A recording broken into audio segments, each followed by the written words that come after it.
what is next for the Timberwolves now that they've given them Julius Randle for nothing? They gonna trade Anthony Edwards because Okay. no, I'm telling you, the Timberwolves. I thought about this shit last night. The Timberwolves gonna end up losing Anthony Edwards. You keep trading motherfuckers on a team that has had success. Like this is a what have you done for me?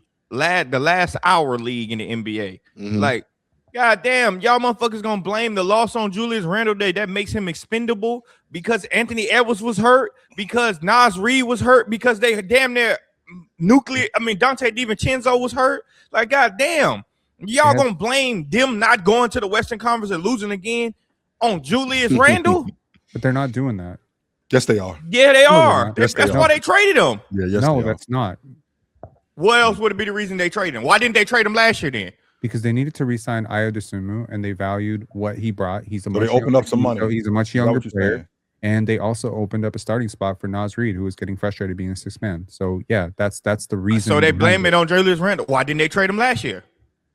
Because they didn't have Ayo Dosunmu last year.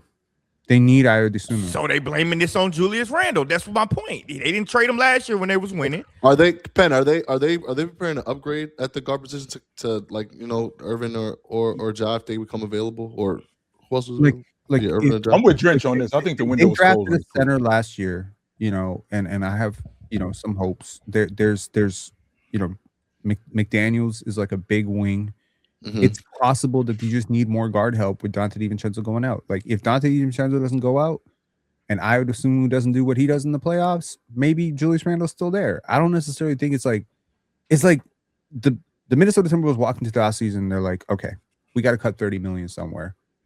And it's not going to be Ayo because he's a younger and we think possibly better asset. So they basing that off of 6 games in the fucking playoffs. That's my problem with this. But they're basing it also on because he didn't suck against Denver. Like he wasn't awful against them. But Julius's age also factors into this. If he was 25, they're not trading him. But because he is, in their opinion, maybe overpaid a little bit and older, and maybe not necessarily on their timeline. He's 31 years old. It's really okay. First of all, this was never really going to work long term. If we're being honest, they dumped that part I can get with. I agree. They dumped Karl-Anthony Towns because they thought he was expensive, and Karl-Anthony Towns looked amazing for the Knicks, right? Yeah, so exactly. It's always been about money, and the money is when you have 3 guys who make a lot of money, your roster gets tight, especially when extensions come up, right? Mm-hmm. You got Rudy Gobert making a ton of money. You got Julius Randle making a ton of money. You got Anthony Edwards making a ton of money. I'm sorry, it doesn't leave a lot of space to extend guards and sign you young players. Eventually, Terrence Shannon gonna be up for an extension. Jaden McDaniels had to get paid. Nas Reed had to get paid. Chill. How much money are you willing to put in your front court when you got Rudy Gobert making the money he's making, plus Nas Reed as one of the most expensive backups? It just made sense. It's unfortunate that Julius is the casualty, but by the way, I think this works out beautifully for the Nets because you're getting a Knicks, a guy who still has fans in the Knicks area. Yep. Right. Mm-hmm. And he's going to Brooklyn. I had this idea last year that the Brooklyn Nets should trade for X stars from the Knicks because that I don't hate this. I really don't. I don't hate this at all. Hold on. Let's go back. But let's go back to the Minnesota thing. The point that I'm making is when they went to the Western Conference last year, if they felt that way about Julius Randle, they should have traded him if that was the case last year. But the reason why they didn't do that is because they went to the Western Conference Finals. This year, they had the same expectation. It's unfortunate Anthony Edwards got hurt right before they could make their run. It's unfortunate Dante DiVincenzo got hurt. It's unfortunate that Nas Reed was banged up a little bit too. It's unfortunate that Ayo was even banged up. My whole thing is, to me, this looks like a blame on Julius Randle. And like we always got to look for the guy to get rid of because maybe we trying to save money or whatever the case it may be. My thing is, if y'all had a recipe to get to the conference championship, why not stay with that? But you're gonna say, well, Julius didn't look good last year, or he's getting older.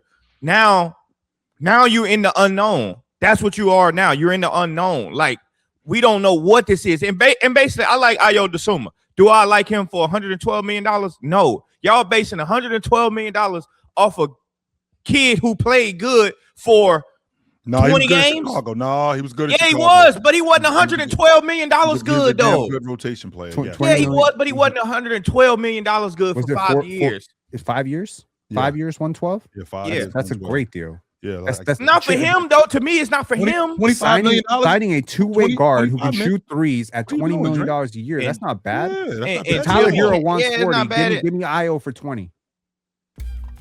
Yo, this PC Ron here. This is Chilltown Hoops. Yo, this is Drench Man, not the French man. Mars here. This is Swiper. Yo, this is Big Ox. I want to start by showing love to everybody that rocks with PC. We appreciate y'all, whether you catch every episode. Catch the clips, jump in the chat, or just support from a distance. We see all of it. We put a lot into this, a lot of time, a lot of energy, And a lot of love. And we do it because we really care about giving y'all dope content and building the best sports community out there. But if we being real, the way we can keep growing this thing and make more content, have better productions, more live events, more PC weekends, more meetups, all of that stuff. It's through memberships. the support really helps us keep this thing moving. So if PC has ever been a part of your day, Helped you get through work. Made you laugh. Made you mad? Or just gave you somewhere to tap in with people who really love the game. Go check out the memberships tiers and see which one works best for you. We're here every day doing this. And with y'all behind us, We can keep taking this to another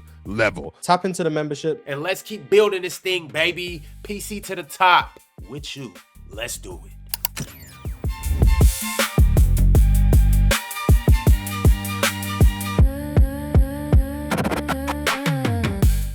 okay, cool, but that's how you want to look Let at me it. ask But you I'm this, saying, Drench. Let me I'm ask you saying we basing this off of because he played 6 good games in the playoffs. That's what we basing this shit off of. Played amazing in the regular season. I don't know if we base Not amazing. He played decent. He played as good as he could be. He wasn't bad. He wasn't like oh my God, we better keep him. That moves the needle. Ayo Dosunmu don't really move the needle for them. And I think they're gonna end up losing Anthony Edwards in between. You literally trading everything that he had success with. Y'all do this every time. Yeah, Anthony Edwards is under contract for 3 more years. I got that wrong in the past. But with that being said, this Minnesota team, they had a window. That's when they traded for Rudy, they had a window. And I think that window was 3 years. And I think the closest they were at that window was the year that they lost to Dallas. Even as good as Julius was when they lost to Oklahoma City, there was a significant gap between them and Oklahoma City. I thought the gap was smaller between them and Dallas. I thought that the way that Anthony Edwards was turning into, the player that he was turning into, on top of that, they had gotten rid of Denver. And Denver was out. I thought that their pathway to the NBA championship, especially with the uncertainty of what was going on in the East, I thought that was their window to win it. And once that closed and then Oklahoma City emerged, and once that didn't happen and Oklahoma City emerged, I thought that it got real tricky. Now, to your point, Drench, it's real easy from a basketball standpoint to blame Julius Randle for this. When in reality, there's a whole bunch of other circumstances that happen for this to crumble the way it crumbled. A whole bunch of other things that happen. But my thing is too, y'all didn't even pay Nickeil Alexander-Walker. Like they didn't even pay Nickeil Alexander-Walker. That was the problem. They couldn't afford to pay him. That's the thing. If they traded Julius Randle, they could have, and they didn't want to repeat the mistake. So number one, learn from your mistakes. Number two, Ayo Dosunmu just shot 44% from 3 last year. I just want to put that on your mind. Not for 6 games, for an entire season. Between Chicago and New York. So look, there's a version of this that falls apart next year, and it was a contract year boost, and he's not this level of shooter, and maybe he's not. But this is a guy who's gotten better year over year. This is a guy who's entering his prime. He is relatively healthy. He's a great 2-way player. He plays tenacious on the ball defense. There's a lot of synergistic fit with Anthony Edwards. And quite frankly, in this modern NBA where 15 million is a mid-level, this is a steal. I don't know what we're doing here. This is a steal of a contract. It's a steal until they fucking suck. And then it's going to be like, what are we doing to Anthony Edwards? That's how it always unfolds. It's a steal until they hold on. If they suck, there will be a market for Ayo Dosunmu. Yes. Because teams love guys who can shoot and guys who can defend. That's why Derek White has been so valuable over the years. That's why. I'm also not disagreeing with you. Look, I'm not even really arguing from that angle, to be honest with you. Yep. I'm only arguing for the angle at the fate of the Minnesota Timberwolves, of the shit they've been doing with their stars over histories of time. Well, that's what I'm saying. I'm saying this is about to be set up for them to lose another one of their stars without winning a championship. That's the way from the trajectory is looking. That's the way it looks like. You don't think they did a good job? Okay, like first of all, just like they lost KG. They made a couple. Just like they lost Jimmy Butler. Just like they look. Every time somebody leave the Timberwolves, they go fucking win a championship. Kevin Love. Don't forget about K. Every time it's getting set up for them to. Every time they get a superstar, they gonna lose them and they gonna win the championship. Yeah, and then we're gonna be sitting up here talking about this same shit again because they keep finding a recipe to win, and then when they lose because of some circumstantial bullshit or whatever the case may be for injuries, we gotta clear the salary cap. We gotta go play the numbers game, and then we gotta go dump it, and then we gotta go guess and see if we can get that. They're a small market team. They're a small market team with a cheap owner. Like I don't think that usually. Yeah, you got a big market player though. You might need to satisfy the big market player. Well, see, that's what. But I think they actually built a pretty good roster around him. I think you think next year. But I'm just talking about right now. I'm not talking about what they're gonna get, maybe getting free trade because we don't know. I'm talking about next year. You think this roster is gonna be good enough to get back at least to the Western Conference Finals? But Jordan, you have to factor in this move though, and the reason being is because they didn't get no players back. By them trading Julius Randle, they essentially freed up cap space, and I think it's $33 million in a trade exception. It's a trade exception. Yeah. So like they can trade for somebody and have $33 million left over to absorb that. What if they don't? So here's what I'm saying is the only thing I'm saying is that's why I believe that they did this to go and acquire somebody else. It would make sense now, but based on what you're saying though, they're an incompetent franchise, so maybe not. But I'm saying like getting ready to lose another star because Ant didn't want Cat traded. Ant didn't want Cat traded. You traded him anyway. Fuck what Ant talking about. Like it's just like okay, what? You're knocking on the door. You knock on the door. They crack that bitch and say, "Hey, just come back." They say, "Hey, you can get what you want. You just got to come back. Maybe at 5 or 6." You said, "Fuck this shit. I'm gonna knock this shit down. We gonna go run around the block, and then we gonna come back next year." You ain't listening. That's my point. You're not listening. And I get that part, but Drench, like with a team like Minnesota, sure, there's a window. And I think that we have to maximize that window. These small market teams aren't able to hold on to their stars forever. They're going to lose Anthony Edwards anyway. So it's not like Anthony Edwards is going to play there like Kevin Garnett did for 12 years. He's not. They're going to ultimately lose him, and they're going to lose him to a bigger market. So what they did was they swung for the fences when they traded for Rudy. They swung for the fences when they traded for Julius Randle. They swung for the fences because they thought that they were right there. Yo, we can not the Western Conference. They're going to trade Rudy next. Watch. I think so. And for sure.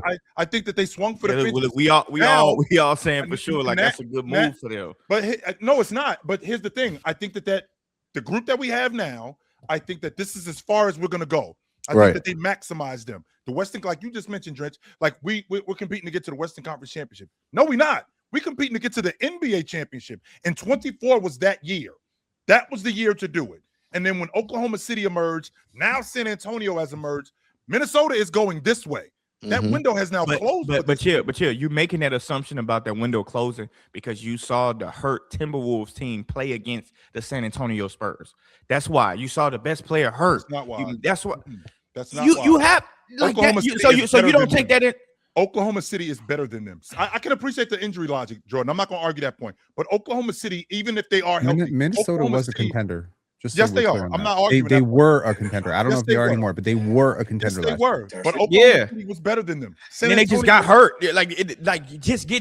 Listen, if Anthony Edwards don't come in that series hurt, you don't think that's a different series against San Antonio? Even Nas Reed was hurt. Dante DiVincenzo was hurt. You don't think that's a different series? Even if Anthony, and I could use that same logic, Jordan, that if Wemby doesn't get thrown out of game 5, they smoked them dudes in 5 games. They walked right by them dudes. You can't use that same logic because Anthony Edwards was still hurt. Oh, man, even if Anthony Edwards is healthy. So you basically said Anthony Edwards hurt, it was irrelevant. That's basically what you're saying. What I'm saying being hurt was irrelevant. It wasn't irrelevant. It was huge. I think San Antonio, even with him being healthy, I think San Antonio was better than them. Even if he is healthy, even if DiVincenzo is healthy, it's not even. I think that they're better than them. So you basically saying that shit was irrelevant. Then I'm not saying it's that irrelevant. It goes back to my original point that this Minnesota team, that ceiling, they've already reached it. This is as good as this team is going to be. San Antonio has passed them. Oklahoma City has passed them. These teams have gotten better. They've always had Denver's number.